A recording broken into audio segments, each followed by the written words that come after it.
철조망에 꽁꽁 둘러싸인 곳. 이곳은 여수의 대표 관광지 오동도입니다. 오동도는 매년 100만 명 이상이 찾는 누가 뭐래도 여수를 대표하는 관광지인데요. 오동도 한복판 유일한 상가인 이곳은 이렇게 철조망으로 꽁꽁 둘러싸여 있습니다. 선배님들 안녕하세요. 기러기 아범 기범이 인사드립니다. 오늘도 구독과 좋아요 많이 부탁드립니다. 여수 오동도는 매년 2월, 3월이면 붉은 동백꽃이 섬 전체를 뒤덮어 장관을 이루는데요. 꼭 동백꽃 시즌이 아니더라도 이곳 오동도는 관광객이 꾸준히 찾아올 만큼 인기가 많은 관광지입니다. 한여름 더위에도 오동도를 들어가려는 사람들로 이곳 섬 입구는 북적이기만 합니다. 그런데 막상 오동도에 들어오면 관광객들은 전혀 기대하지 않은 풍경과 마주하게 되는데요. 오동도 유일의 상가 건물이 철조망에 둘러싸인 채 흉물처럼 남겨져 있습니다. 곧 9월이면 전 세계에서 손님이 몰려올 여수 세계 섬 박람회까지 예정돼 있는데요. 세계인의 시선이 여수로 쏠리는 이 중요한 시점에 정작 여수를 대표하는 관광지 오동도는 왜 이렇게 방치되고 있는 걸까요? 오늘 그 이야기를 한번 들여다보겠습니다.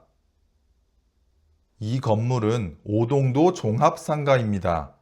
1984년에 지하 1층, 지상 3층으로 지어진 건물인데요. 40년이 넘는 세월 동안 오동도를 찾은 수많은 관광객들에게 추억을 안겨준 곳이기도 합니다. 1층에는 싱싱한 해산물을 맛볼 수 있는 회센터가 있었고 2층에는 오동도의 아름다운 경관을 바라보며 쉬어갈 수 있는 카페들이 자리하고 있었습니다. 기러기 아범도 수년 전에 가족들과 이곳에서 회 한 점 먹고 간 기억이 선명한데요. 지금은 철조망에 가로막혀 이용할 수 없게 되었습니다.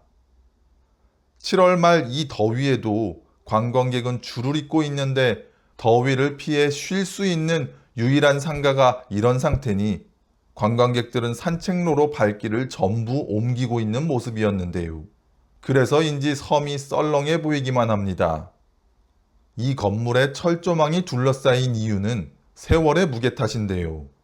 40년이면 콘크리트 건물로는 아직 수명이 좀 남아있는 게 일반적인데 이곳은 특히 바닷바람을 많이 맞는 위치에 있는 탓에 건물이 사가버리게 된 것이죠.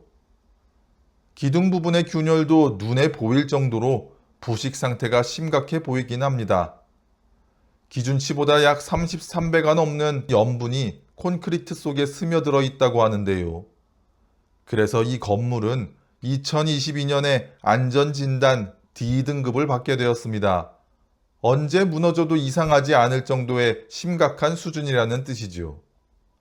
결국 여수시는 이 건물을 철거하고 새로 짓기로 결정했습니다. 건물을 보수해서 리모델링하면 94억 원이 들고 철거하고 신축하면 100억 원이 든다고 하니 차이가 별로 없는 데다가 장기적으로 보면 새로 짓는 게 훨씬 안전하고 활용도도 높을 테니 합리적인 판단이었습니다.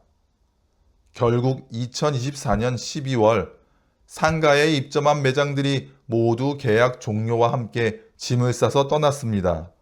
그런데 1년 반이 훌쩍 지난 지금까지도 이 건물은 철거는커녕 손도 대지 못한 채 그대로 방치되어 있습니다.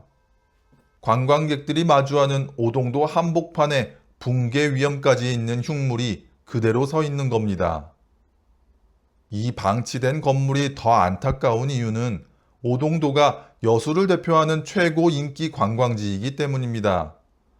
멀리서 보면 섬의 생김새가 오동잎을 닮았다고 해서 그리고 예전에 오동나무가 많이 자랐다 해서 오동도라는 이름이 붙었다고 전해지는데요. 이 섬은 무엇보다 동백꽃으로 유명하기도 하지요. 3천여 그루에 이르는 동백나무가 전국 최대 규모의 군락을 이루고 있어서 매년 2월에서 3월이면 섬 전체가 붉은 동백꽃으로 뒤덮이는 장관을 연출합니다. 오동도는 관광객 유치를 위해 꾸준하게 노력하는 곳이기도 합니다. 시대에 맞춰 계속 변화를 해온 곳인데요. 지금 지나가는 이 열차, 육지와 섬 사이 관광객들의 이동 편의를 위해 운행하는 동백열차인데 1996년부터 관광객들의 사랑을 받고 있습니다. 1996년대 후반에는 이곳에 식물원이 있었는데요. 기억하시는 선배님들이 계신지 잘 모르겠습니다. 기러기 아범은 식물원이 있던 시절에 오동도에 와본 적이 있어 기억하고 있는데 지금은 그 식물원이 없어지고 음악 분수대가 생겨 있습니다. 관광객 유치를 위해 계속 꾸준하게 투자하고 있는 건데요. 이러한 노력 덕분에 오동도는 지금도 연간 100만 명이 넘는 관광객이 찾는 여수를 대표하는 섬 관광지로 자리매김하고 있습니다. 그런데 바로 이렇게 소중한 관광지에 붕괴 위험이 있는 폐 건물을 몇 년째 방치하고 있다는 사실이 더욱 아이러니하게 느껴지는 이유입니다. 이 건물이 철거되지 않고 이렇게 방치된 이유는 바로 돈 때문인데요.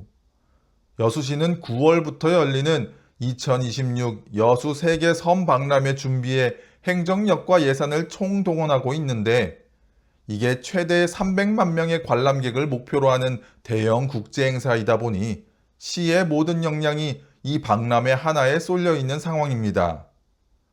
예산도 모두 섬 박람회에 배정되어 있는 상태라 오동도에 투입할 돈이 없는 것이지요. 새로 건물을 지을 여력과 시간은 안 되더라도 이 건물만 깨끗하게 철거해 놓으면 지금보다 훨씬 보기 좋을 것 같은데 철거비 단 10억 원이 없어서 오동도는 번번이 뒷전으로 밀리고 있는 상태입니다. 박람회가 끝나야 예산을 투입한다는 건데 여수의 제일 대표 섬 관광지인 오동도는 이렇게 폐허 건물을 그대로 남겨두고 섬 박람회를 성공적으로 치르겠다고 하는 것도 어불성설이긴 합니다. 더 걱정스러운 대목은 정작 그렇게까지 예산을 몰아주는 섬 박람회 준비 상황도 마냥 순탄치만은 않다는 겁니다. 이미 많은 언론에서 섬 박람회 준비에 대해 염려를 하고 있는 상황인데요. 오동도 종합상가는 시급하게 철거해야 할 안전 문제이기도 하지만 대표 섬 관광지로서 상징적인 곳이기 때문에 잘 꾸며놔도 부족한 상황인데 이렇게 방치해두고 정작 그 자리를 대신 차지한 박람회 준비마저 순조롭지 않다는 사실이 안타깝기만 합니다. 올가을 전 세계에서 손님을 맞이하겠다며 여수시가 온 힘을 쏟고 있는 여수 세계 섬 박람회가 개최됩니다. 하지만 정작 지금 이 순간에도 여수를 대표하는 관광지 오동도의 유일한 쉼터는 붕괴의 위험을 아는 채 철조망에 둘러싸여 방치되고 있습니다. 세계인의 시선이 여수로 향하는 그날 이 흉물스러운 폐건물은 관광객들을 맞이하는 첫인상으로 계속 남아있을지도 모릅니다. 안전을 뒷전으로 미룬 채 화려한 행사 준비에만 몰두하는 사이 정작 지켜야 할 여수의 얼굴은 조용히 무너져가고 있는 건 아닐까요? 오늘 영상은 여기까지입니다. 선배님들의 구독과 좋아요, 따뜻한 댓글 하나가 기러기 아범 영상을 완성시킵니다. 공감이 되셨다면 구독과 좋아요 많이 부탁드립니다. 오늘도 함께 해주셔서 감사합니다.